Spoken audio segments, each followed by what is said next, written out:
Alrighty.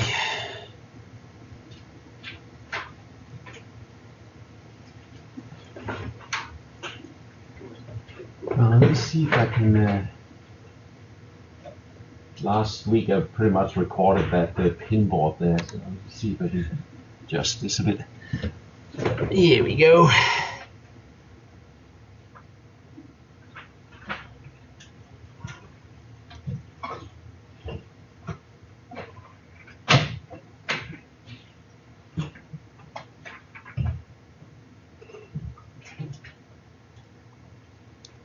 Should be a zoom function on this, shouldn't it?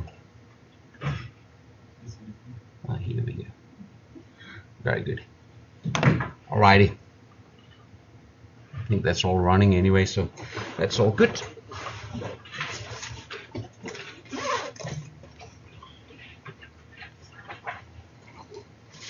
Alrighty, so what we are doing here today is we are continuing the discussion we had last week about cultures. And last week we looked at one cultural framework that was developed by a guy called Herskovits. Today we'll have a look at another cultural framework. Why doesn't that work?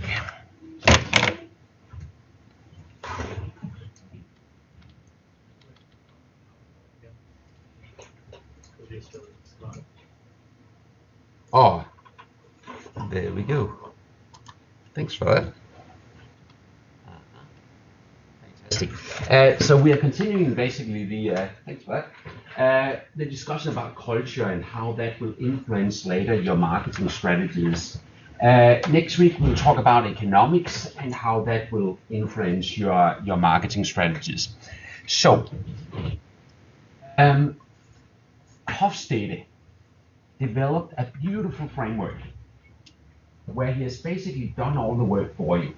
So basically, the framework we talked about last week, where you look at material culture and social institutions and belief systems, you got to go online or go to a foreign country to basically use that framework to learn about a foreign culture. Hofstede, he has created a beautiful framework where he has ranked pretty much all countries in the world, or most countries in the world, on a scale from 1 to, I think it's 100. And you can basically see how each country in the world scores according to his research. So it's a very easy to access sort of tool to understand foreign cultures. And in particular, he got a few more dimensions than these, but these are the ones that has the greatest impact for marketing in foreign countries. So he basically argued, or he developed a theory. What exactly is a theory? What's that? An idea of thinking about it. Yes, it is an idea about how the world works, or an explanation of how the world works or something works. Marketing or cultures or international marketing, you name it. That's exactly what it is. And Hofstede argues that these dimensions are the ones that really makes up a culture or are important parts of culture. And if you understand these dimensions, then you'll understand a great deal about a foreign country or culture. So we'll look at these dimensions and talk about what they mean. So the first dimension here is individualism versus collectivism. And Hofstede argues that in some countries of the world, like the US and Australia, people are very individualistic, while in other parts of the world, like China or Guatemala, people are very collectivist. Collectivism means that people are very concerned about groups, while at the other end of the scale, people are very concerned about really themselves and their own rights.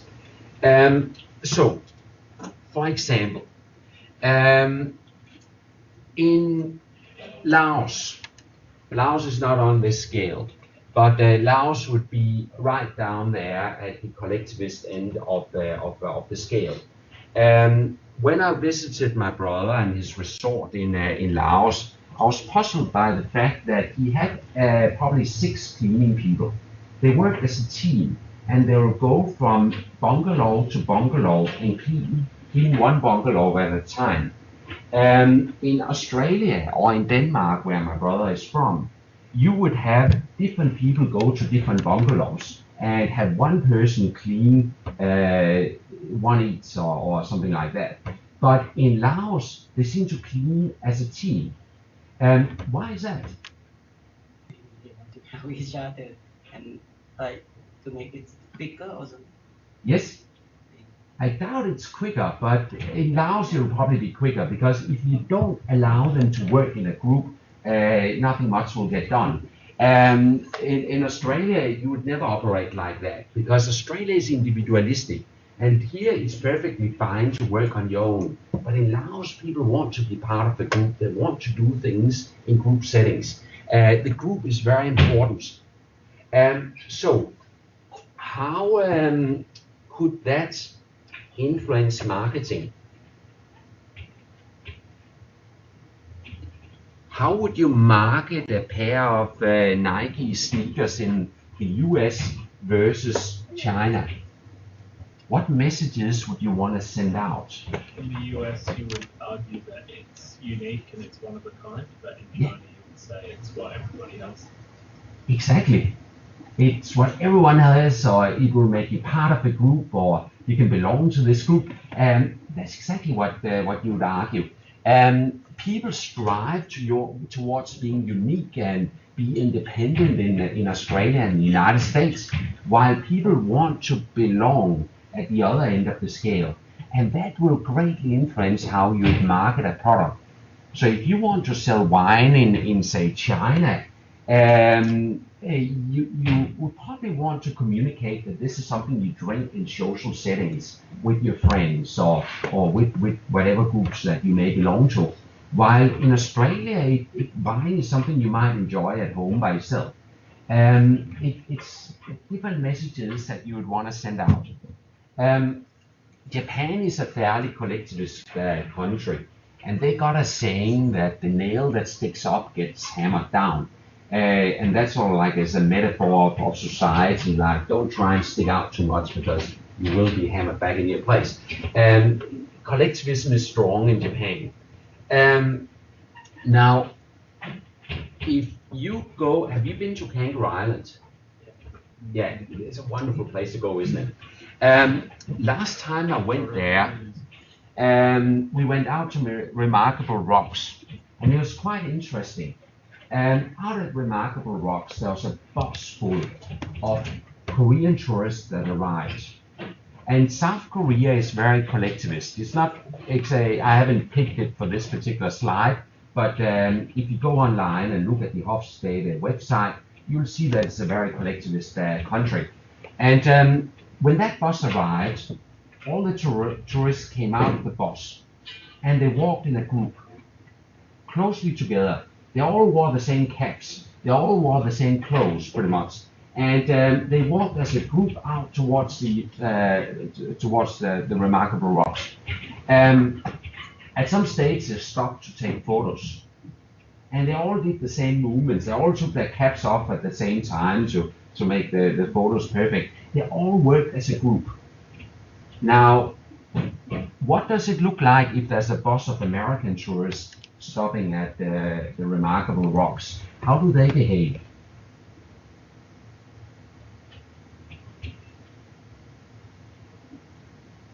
Would they walk around like that? Break off from each other. Immediately, because they're individualistic. They don't want to be part of that group of bus people that arrive on a bus. They'll all go off in different directions. And that is a sign of US Americans being individualistic, while South Koreans are very collectivist. It's quite different. Now, I wonder what's going on there. I had a student in this class a few years ago that had a Greek husband. And Greece it's not on this particular slide either, but Greece is probably one of the most collectivist countries in Europe. Groups are important, family is important. And she told me that her Greek family that she married into, she came from Melbourne. Her husband came from Melbourne. She was from Adelaide. And they later moved here, but that was a tough decision. And when they lived in Melbourne, they had a house in the same street as the parents and as the cousins and as her sisters and brothers. They all lived in one street. That's collectivism. Like the Greek, they are, if you ever go to Greece, you'll notice that the groups are, family is hugely important. And the fact that they sort of like live in the same street is an indication of just that. In the United States and Australia and Sweden, you rarely live in the same street as your parents when you move out. You probably want to get a bit away from them because people in these countries are much more individualistic. This past student, he even told me that when we talked about this dimension of collectivism versus individualism, that they had even brought plots at the graveyard so that when they would later die, they could all be buried next to one another. And like that's how collectivist this family was from that originated from Greece. Fundamentally different to what you do in this part of the world, and it does greatly influence marketing strategies. I saw another. I love to watch documentaries, and I saw a quite an interesting documentary about South Korea. And in this particular program, it was about the beauty industry in South Korea. Apparently, they're the world capital of plastic surgery. So they showed the ideal look for South Koreans, and it was basically the South Korean beauty contest. And I'll just show you a small clip from that movie. If I, oops, works a bit funny with the two screens here.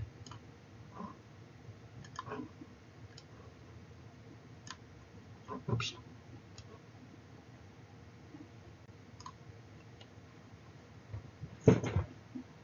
So these are the 10 contestants.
Coming from an individualistic culture, I think this is scarily similar.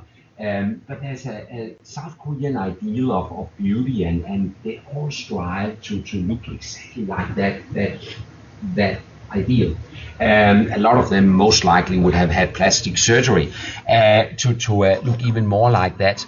That again is an indication of collectivism. You gotta fit into the group, the ideal there. And you need to use that for your marketing if you are going into a country that is high on collectivism. You need to feature groups in your promotional materials. You need to talk about how this would make you fit in this product rather than make you unique like you would advocate here in Australia. Yeah, that's a very important dimension to look at.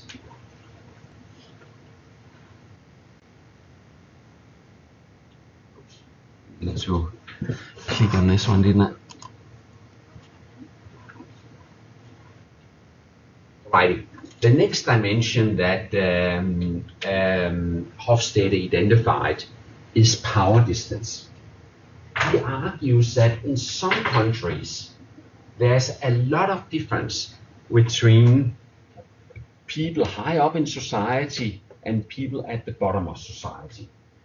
In other countries, there's little difference between powerful people and not so powerful people. So, what you'll find is that Australia is sort of like fairly low power distance. Just before we talk too much about this, have any of you experienced any collectivism that we talked about before? Have you come across this dimension, individualism or collectivism, in your experiences? Have you been to some countries where collectivism was strong, and how did that work out? You definitely notice it more in Europe.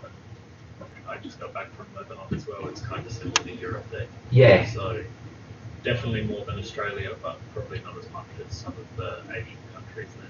No. Yeah, I definitely agree with that.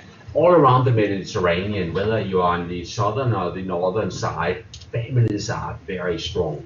It's an important institution. It's really, yeah. Especially with stuff like fashion and things like that, it seems to be like one trend and you don't kind of break away from that because it's such a statement as to what you wear and what car you drive, I feel like. Yeah. Whereas in Australia, it's not like that as much.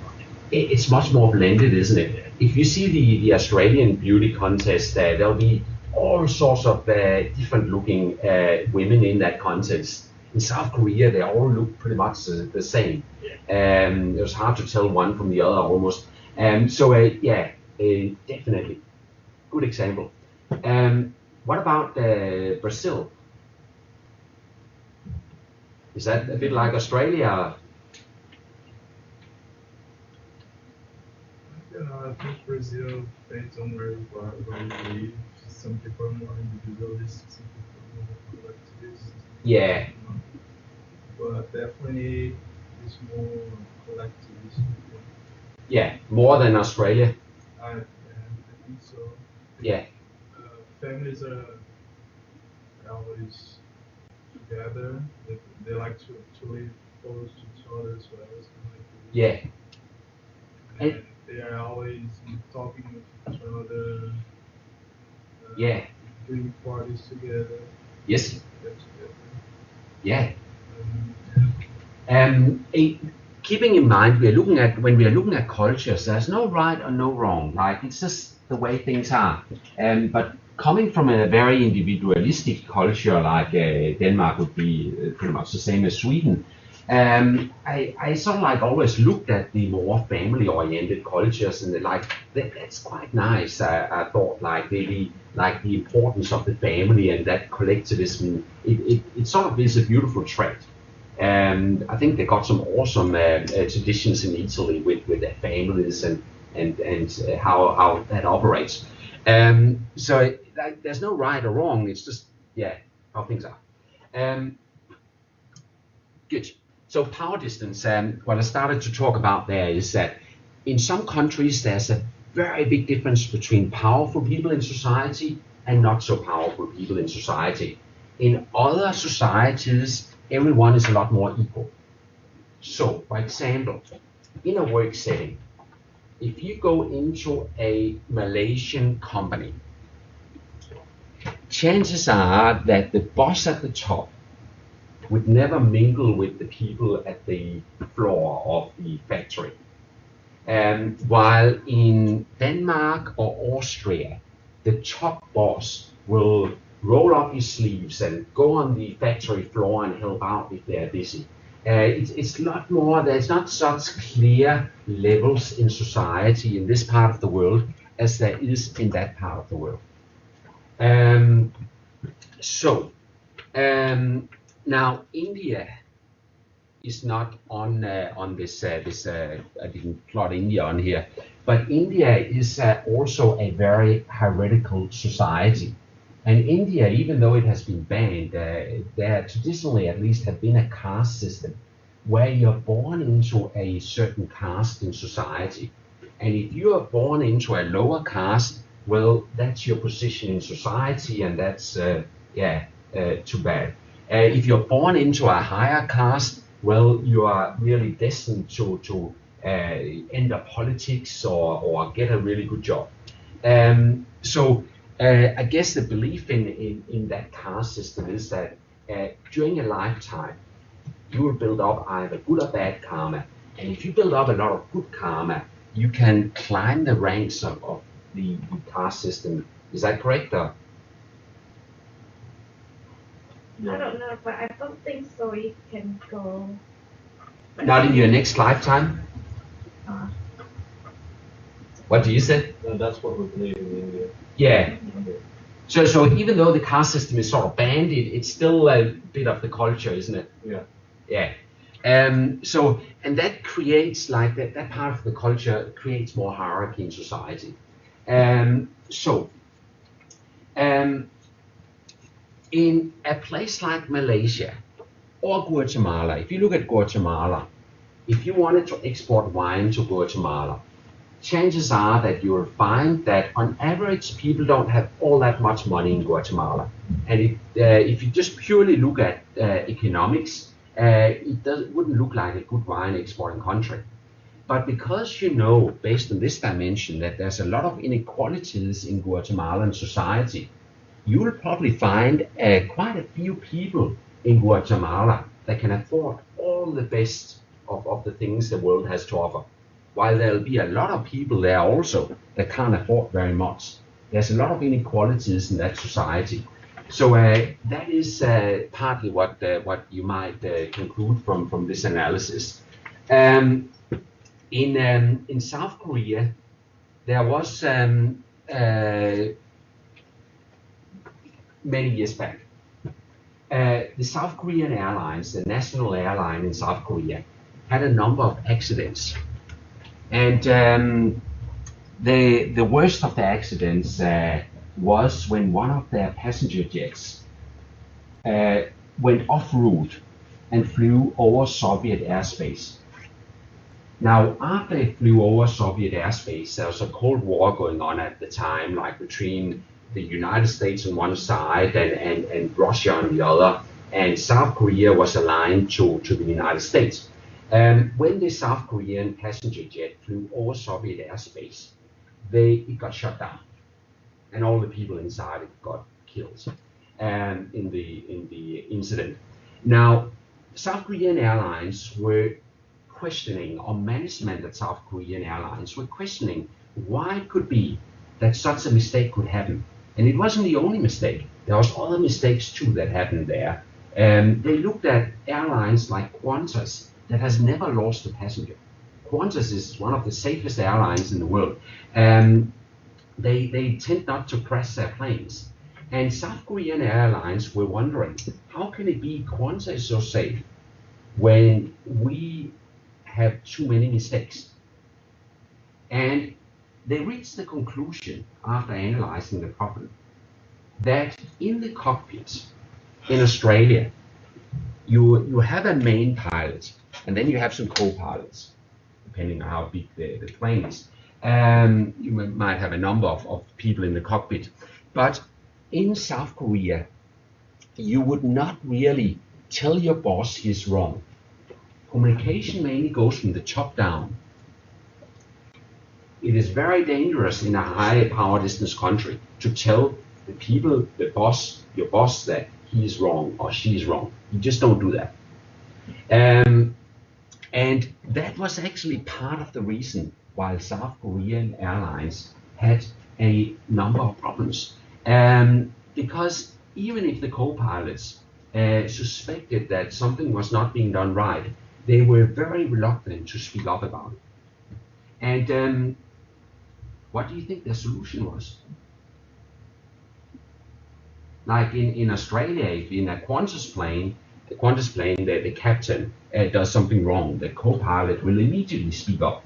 As you would if you are in a workplace and you think your boss is wrong about something, you'll probably speak up about that too. That's quite normal in Australia because it's a flatter society.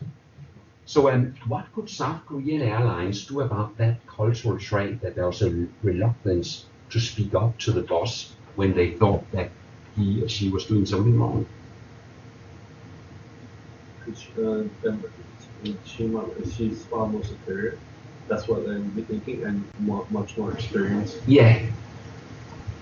So part of what they did was that they employed Western co-pilots, because they will certainly not keep their mouth shut if they thought something was going wrong. So it's quite interesting. And you'll find in a lot of Asia, pretty much all of Asia is very heretical. And in Asia, you don't really speak up too much, like like if you met Malcolm Turnbull on the street here in Adelaide, you could say hi to Malcolm Turnbull. You could probably even chat to him. Could you do that with the Prime Minister of Laos? No. It's a different world, isn't it? It's much more heretical. And there's a world of difference between the people at top of society and the people at the bottom of society. They'll probably clear the roads before he'll drive down it. It's like, very different societies. And that's not just in Laos, it's pretty much across Asia that you find much taller hierarchies. So this is something you would need to think about if you're expanding coffee shops into, say, China. Then when you design the coffee shops and the employment policies for that coffee shop, you need to think about the fact that people are not likely to take the same amount of initiatives in China as there are in Australia. You need to have clearer hierarchies in place, and that's part of running a business there.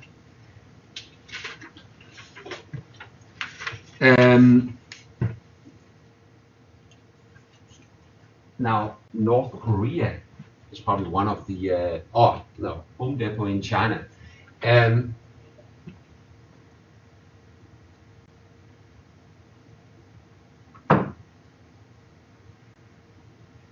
So this is a bit like IKEA.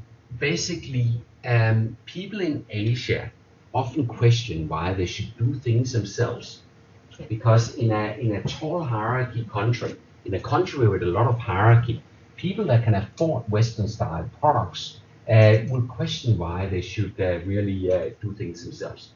This is a problem IKEA has also struggled a bit with. When you go to IKEA here in Adelaide, they'll have all this explanation of why you have to do everything yourself, why you have to carry your own the things you buy, why you have to put it together yourself. And that makes sense in Australia, because Australia is a very flat hierarchy. But in countries where the hierarchies are taller, you often, if you have money, you have servants to basically do a lot of the work for you. And that is not so common in this part of the world. And it doesn't, the whole do-it-yourself culture doesn't make necessarily so much sense. Now here's some other research done by a guy called Trompenas that basically he found slightly different hierarchies in different countries, but it still is roughly the same.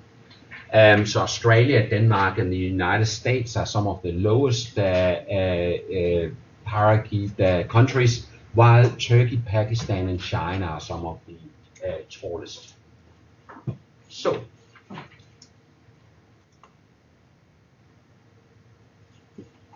when we look at Starbucks in China, Starbucks in China has discovered that family is hugely important for their decisions for basically finding new employees. And they basically have to appeal to parents, not just the people that they would like to work in their stores, but they also need to convince the parents that Starbucks is a good place to work. Because in China, often you have in a family setting, please correct me if I'm wrong, but in a family setting, the head of the family, which may be the father or the grandfather or whoever it might be, will have a lot more power because of the hierarchical structures of society than will a father or a grandfather in, say, Australia, or in a low power distance society. And the parents have a lot more say about what kids should do in the family setting. Is that correct? Yeah. I've certainly got a friend. She's from China, and her father wanted her to become a doctor. She didn't want a medical doctor. She didn't want to become a medical doctor, but because her father told her, you need to become a medical doctor, she became a medical doctor. If she did not obey her father's wishes, he would lose space and it'll not be so good. So she had to do basically what she was told. So she became a doctor. Now she really didn't like to be a doctor when she became a doctor. And to make matters worse, her father actually told her a doctor wasn't enough after she became a doctor. She needed to be a specialist. So later she became a gynecologist. And she didn't particularly like that job either. So later in life, when she married an Australian and moved to Australia, she was free of this system, and she never worked again as a doctor. She came from one of the best universities in China, and she could actually have worked as a doctor here in Australia for 2 years, and then within 2 years she had to sit an exam.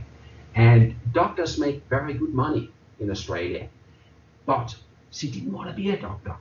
She hated being a doctor. She did it purely because her father told her she had to. Now, in Australia, people often don't operate like that. Their parents might have some wishes for their kids, but the kids will most likely do their own stuff. So very different cultures.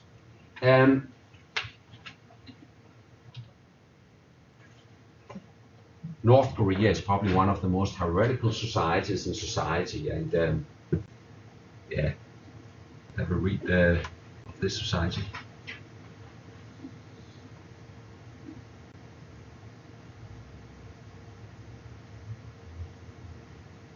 Now, North Korea has been in the news quite a lot lately, and again, in North Korean society, you have an elite that has everything. Apparently, even satellites that can broadcast songs in place of basically them.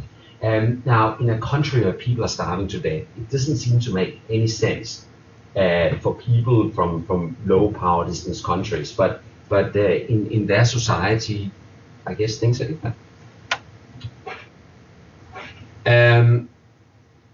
Here's a quote from a person I interviewed in Laos.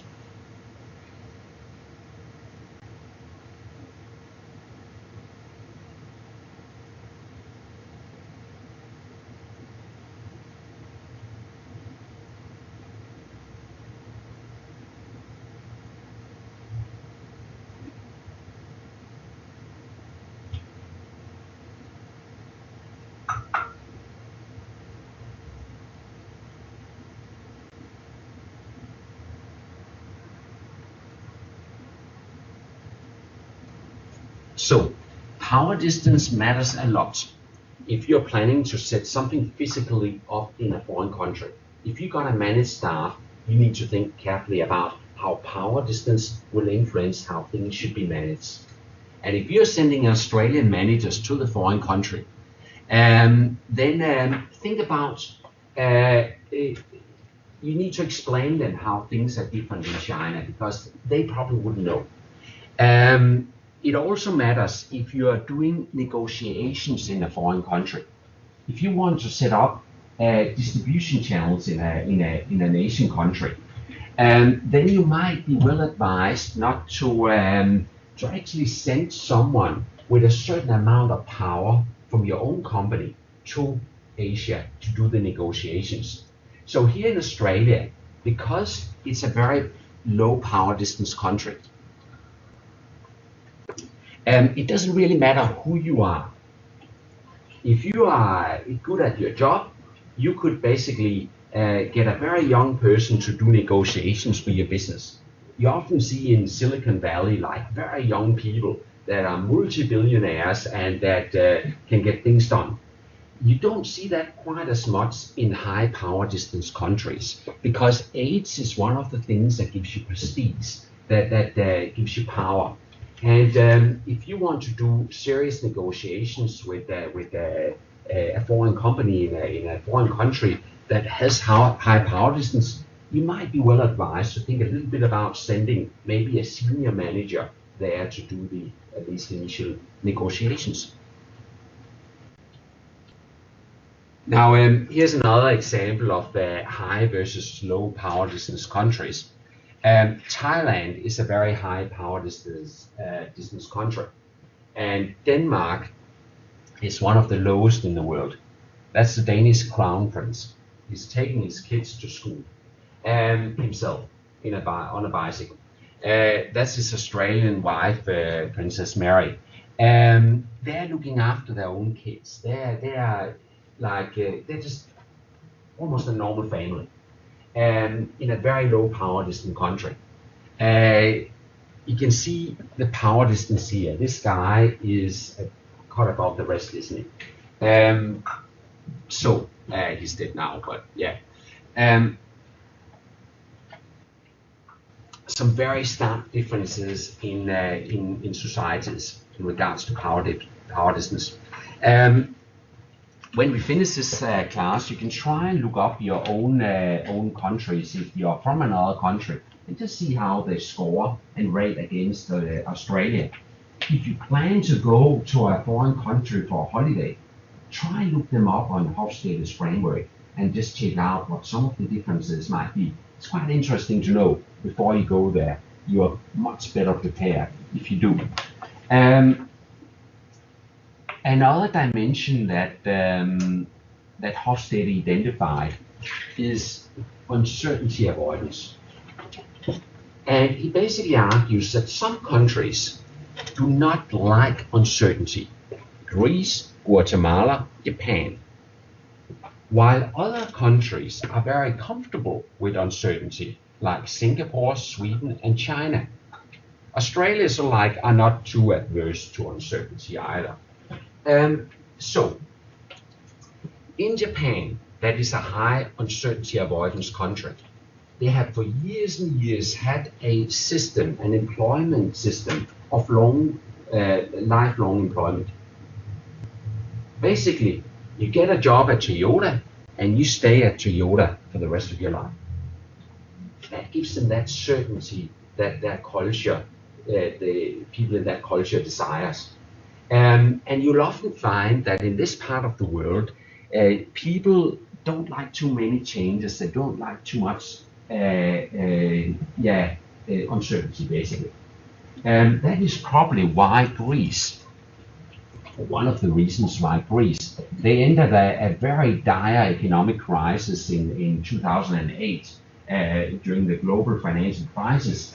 And they haven't really gotten over that crisis yet. They're still in a lot of trouble. Now, if you look at other countries like Iceland, that will be down this end of the scale, they also went into almost bankruptcy, if not bankruptcy, during the global financial crisis. But they were very quick to adapt and change and do new things, whatever. They simply looked at themselves and said, what we did in the past didn't work, let's try something else. The Greek, they are sort of like dragging their feet a little bit, like they're not too keen on too radical changes. And they haven't really gotten the economy back up again. Iceland has. So uncertainty avoidance, you can sort of see where the Greeks are coming from. They invented democracy. They have a great history of thousands of years, and they built all these awesome things and invented all these awesome things thousands of years back. And the past is important in Greece. And that sort of like contributes to their uncertainty avoidance. They have some well practiced things that they have done for a very long time. And they like to stick with those. So, uncertainty avoidance. Where would you introduce some new inventions? If you are a fashion company and you design some radically new looking clothes, where would you go first? Yeah, it would probably make sense. They're much more open-minded towards new ideas and new products. While in this part of the world, you might want to advertise that things are connected to the past. That might be something that would sell products more in that part of the world. So think about these dimensions when you design your marketing strategies. First, look up your country, see how it ranks and scores, and then try and come up with some ideas about how you can basically give people what they want. And if they don't like uncertainty, well, don't give them uncertainty. Tell them that this product can help them, whatever you are trying to sell.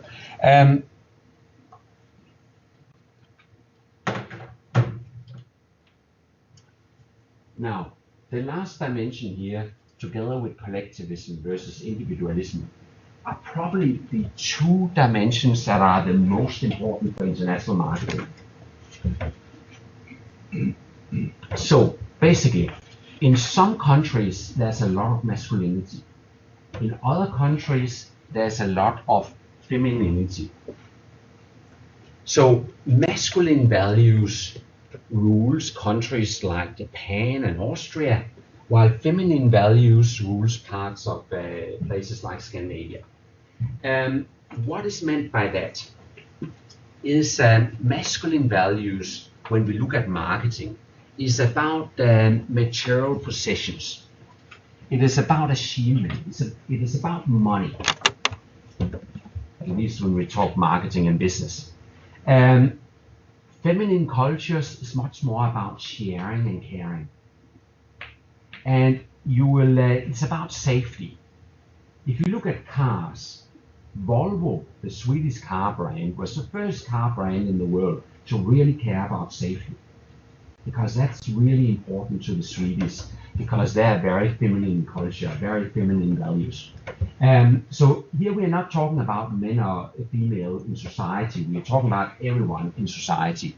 And in Japan, there's a lot of masculine values, and in the other end of the scale, there's a lot of feminine values. So, in Japan, how would you promote wine?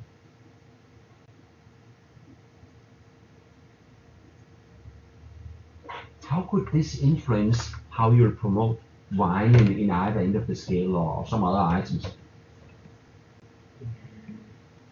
Split it between men and women's wine, or? Oh, not necessarily. To show that the wine shows status. Yeah, exactly. Because that's a masculine value. You are high ranking or you are having Yes, high status. absolutely. That's how you promote it. So masculine values relate to status and prestige and that you are someone in society. And that's what you would want to promote with your wines in Japan. That's not so important at the other end of the scale. You can still sell a lot of wine, like the Swedes and the Norwegians, they drink a fair bit of wine, but it's not because of status, they drink it because it tastes good, or this or that. You gotta give the people at this end of the scale other reasons to drink the wine. But in a lot of Asian countries, you'll find that like status is a very important thing in society. And a lot of products are sold in Japan and other masculine societies based on status. So that's exactly the prestige of drinking wine.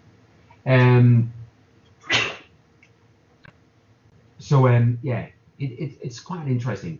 Now, in the first class, we looked at what different countries pay for Australian wine. And you might recall that we looked at Malaysia being the country that paid the most for Australian wine. So for every liter of wine we sell to Malaysia, they on average pay, I think it was around $9 per liter. And while in the United Kingdom and Germany, it was like $1 something per liter. And now in Malaysia, that is also a very masculine society. It is exactly what you said. It's like it gives people face. It's prestige. It's reputation that matters there. And if you buy a good wine, well, that gives you that. It's part of the signals you're sending out. In Scandinavia, you'll find societies with a lot of social concerns.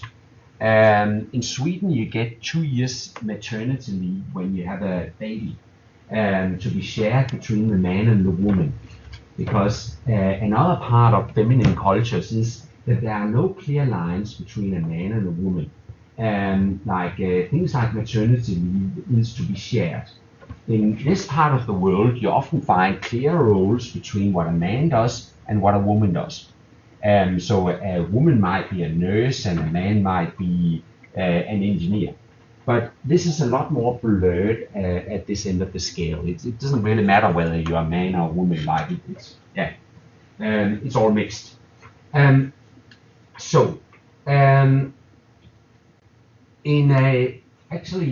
Just this year, Sweden introduced, decided they wanted to expand their military. And because they see Russia as a threat, and they decided that we need more soldiers. So the way they recruit soldiers in Sweden is that you get drafted. Here in Australia, you choose to become a soldier, but in Sweden, you basically get drafted. But they draft both men and women in Sweden. It's not a man's job to be a soldier. It could just as well be a women's job. Quite different societies. Now, Austria also ranks very high on this list. And it was quite interesting. A few years ago, my family and I went to Austria because my wife, she got family in Austria. And this family lives on a farm up in the mountains, and it's absolutely beautiful. These two here are my kids, and we are just up on a hike in the mountains. But the reason I'm showing you this slide is that Austria is one of the very masculine societies in the world. And it was quite interesting that when we arrived there in Austria, now I'm from one of the most feminine places of the world, Scandinavia. When we arrived at this farm, at some stage, or after we've been there for some days, I had some dirty clothes that needed washing. Now, both the parents, or my wife's uncle and auntie, they both work very hard. It's hard to be a farmer. You gotta work really long hours. I needed some clothes washed, so I just found the washing machine, dumped my clothes and my kids' clothes and my wife's clothes in there and washed it. And then when the father, you can see him down there in the corner, arrived home, and I was hanging up the washing. He had never seen anything like it. That was not a man's job. Like that he was shocked. He was truly shocked.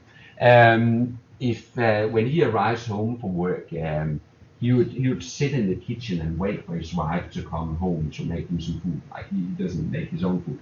There's very clear roles in society, very masculine society. Now, if you go to Vienna, the capital of Austria, things will be different. Things will be more modern. But in rural areas like this one here, there's some very strict masculine traditions. Now, very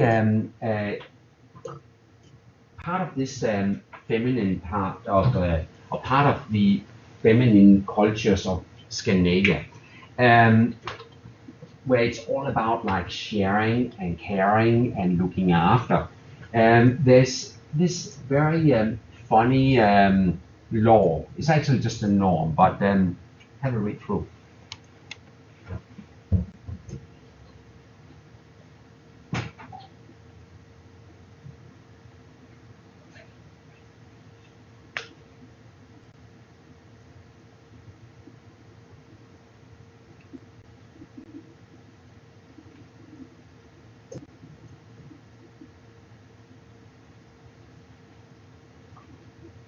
Now, you see that in products that come from Scandinavia. Like, you go to IKEA. IKEA has a playground. It's a shop, but it got a playground where you can basically, like, they care for the kids. It's like a very sort of feminine trait of a feminine company or a Scandinavian company. But the Yandel law is really about don't think you are anything. Don't try and elevate yourself from other people. So you would never sell a wine in Scandinavia because it's prestigeful. Like that would make people not buy the wine. You can still sell Mercedes cars. You can still sell Rolex watches, but don't talk about prestige so much. Talk about it being a good watch or a good car.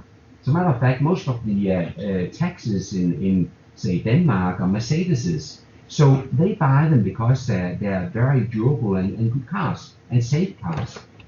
So you can sell all the same products. You just gotta sell them based on some different messages. It's quite interesting when I finished my studies in Australia. I did a master's at Flinders Uni, and when I finished that master's, I moved back to Denmark for a while before I came back here to Australia again, and I needed a job. So I started to basically look online and look in newspapers for a job. And I saw this very unusual job ad. It was basically a guy that wanted to set up a Learjet company in Denmark. And I applied for it. Like he needed basically a personal assistant to help him set it all up. And I met up with the guy that wanted to set it up in Copenhagen. Turned out he was this like cowboy from Texas. And his idea was he basically looked at the economies of Europe. And he saw that Scandinavia was quite a wealthy area of Europe. So his idea was that he wanted to basically set up a taxi company just using Learjets. And he already struck a deal with the Danish government that he rented like a military airport just outside of Copenhagen. And he basically wanted to offer Learjets to Scandinavia. So that if you needed to go to London, you could basically just rent a jet, fly to London, and he would have all the pilots, he would service the Learjets, he would take care of everything. So a taxi Learjet service basically. So we had the first meeting there, and a week later, he invited me out to the airport. And we went out to and actually had a look at all the Learjets, and they're all lined up there in the airport. And we had our next meeting in one of the Learjets, and pretty sweet. But what this guy did not understand, what this cowboy from Texas didn't understand, was that in Scandinavia, he never heard about the Yandel law. He never heard about that it's frowned upon to appear to elevate oneself from other people. And this concept would never work in Scandinavia. It was the wrong part of the world. It would work very well in a masculine country like Japan, but not Scandinavia. And I looked it up. I didn't get the job. So like in the end we agreed that he needed someone with more aviation knowledge because part of what he needed to do had I gotten the job was employ all the pilots and all that stuff. And I just did that. I didn't know anything about that. So I didn't start to work for him. But I looked it up later, and that company doesn't seem to be in Denmark anymore because it just would never work. People don't fly Learjets. It's just a big no-no. People would look down at you if you do. If you try to be too smart. That is what the Yandel law basically means. If you wear a Rolex watch and if you are showing too much prestige and luxury, people will look down their noses at you. Who do you think you are? Would sort of be the attitude. While in more masculine countries of the world, people would look up to you if you wear that sort of gear, if you fly a Learjet. that is actually illustrated here. The owner of IKEA was at some stage the richest person in the world. Have a read of how he sort of operates.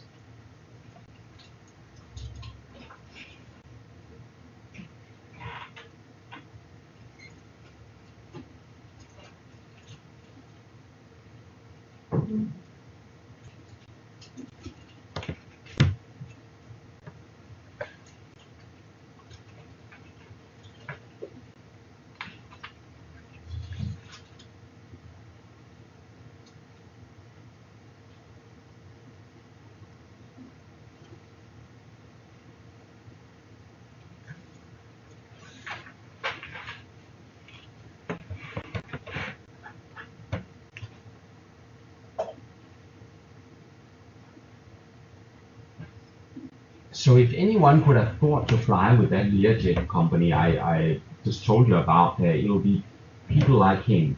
But he doesn't want to fly on a Learjet. People would think he's a tosser if he did. And he didn't want people to think that. So this is like feminine traits.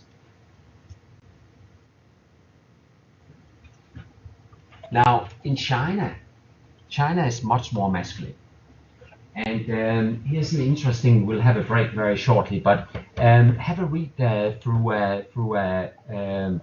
the car culture in China. It's all about impressions, making impressions when you buy a car in China.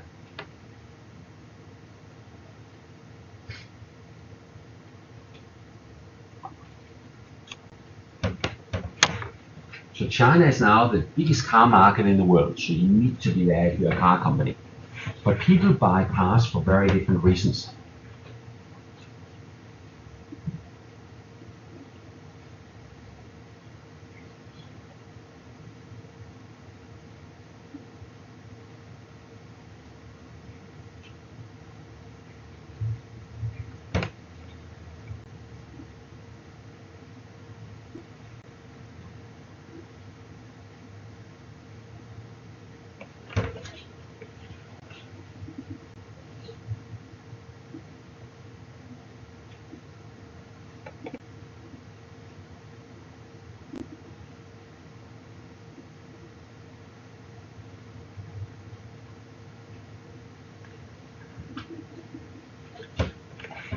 So it's quite an interesting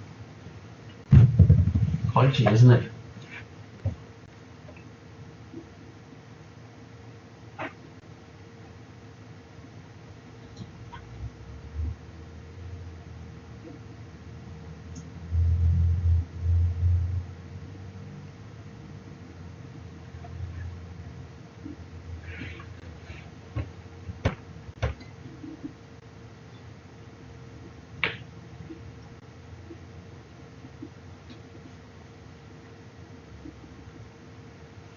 So material possessions are very important in a lot of Asian cultures. Not so in Sweden. Everyone shops in IKEA and everyone are fairly similar. As a matter of fact, in Scandinavia, the more money you make, the more effort you will try to really look normal. That's sort of like what the attitude is. But in China, it's much more about like, here, look at me. Look at what I can afford. So very different cultures and very different marketing strategies still being needed. And you can look up any country in the world and see whether it's mainly a feminine or mainly a masculine country. And then you can really adjust your marketing strategies accordingly. As a matter of fact, I recently read an article in The Australian about some kid in China that sold a kidney for an iPad. That's the importance of material possessions. Seems like madness to me, but probably to most people. But like material possessions are very important in some countries. You might recall that last week, I think it was, I told you about a program. You can look it up on YouTube as well, called Counterculture. If you have a look at that program, There's one episode about shopping culture in Japan, and at the time of that program was being made, half of the world's luxury goods were sold in Japan because in that masculine culture, prestige and luxury is so very important.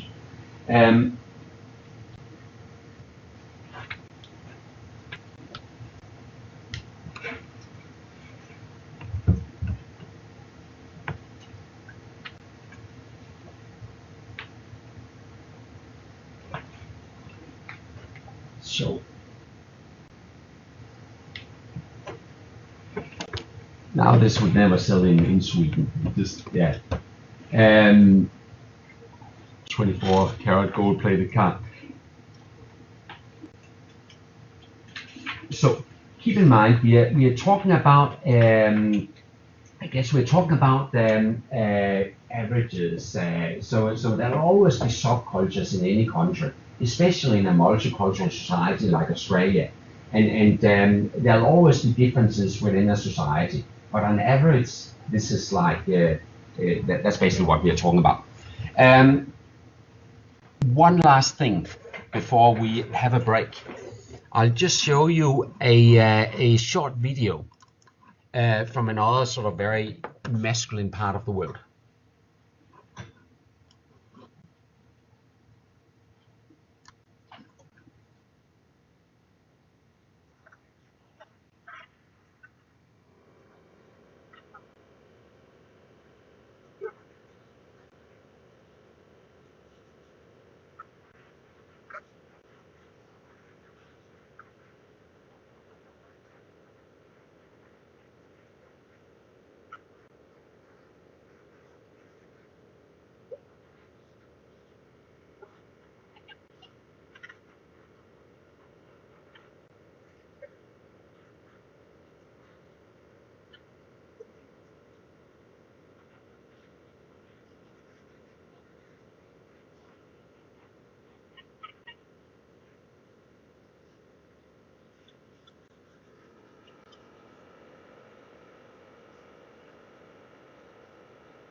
So, that's masculinity. So important to have that low number. It's very big differences in societies around the world, and that obviously influences marketing. All right, have a break, and we'll talk a bit more about this.